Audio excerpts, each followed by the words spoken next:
За ингээд ер нь бид нар хүнсний яг одоо олон аюулгүй байдлын талаар маш олон юм ярихаар байсан чиг бид өнөөдөр яг энэ сэдвийн хүрээнд энэ хүнсний аюулгүй байдлын талаар юм чухал юм ярьж байна. Одоо гэрээ хэлцэл хууль тогтоомжоос тулгарч байгаа бэрхшээлийг ярьж байна.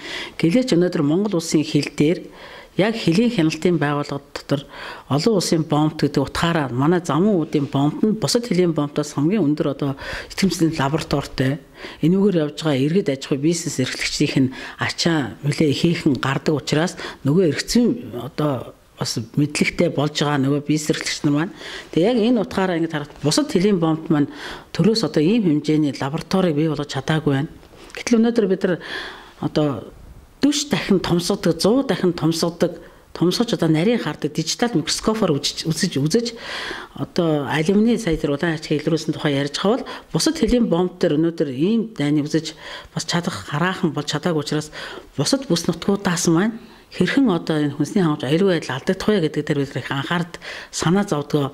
Бид хүнсний хангамж аюулгүй байдлын жилийг ярихлаар ард иргэд маань одоо Улаанбаатар хотод хүнсний аюулгүй байдал ямар ч хэлбэрээр алдагдаж байгаа. Зарим нь хадгалтаас байна, тээвэрлэлтээс байна. Зарим нь одоо өөр одоо хянаа шалгалт сул газруудаас орж ирэхийг үүсэхгүй.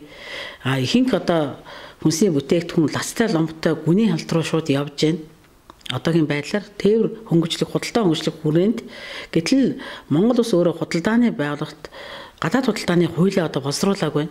Тийм учраас бид төрийн аль шатны байгууллага үндэсний аюулгүй байдлыг хангах чиглэлийг хангах зөвлөгийн хүрээнд хяншгалтын энэ аюулгүй байдлыг барьж байгаа төрийн байгууллагуудын хоорондын уялдаа давхардлагүй байх ёстой.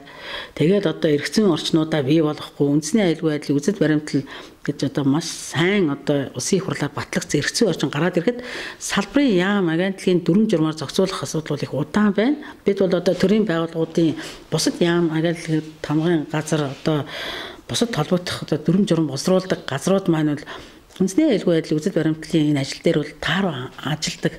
За манай мэргэжлийн хамтын системд ч гэсэн бас өнөөдөр хяншгалтын арга зүй дээр өөрчлөгдөх шаардлагатай болж байгаа.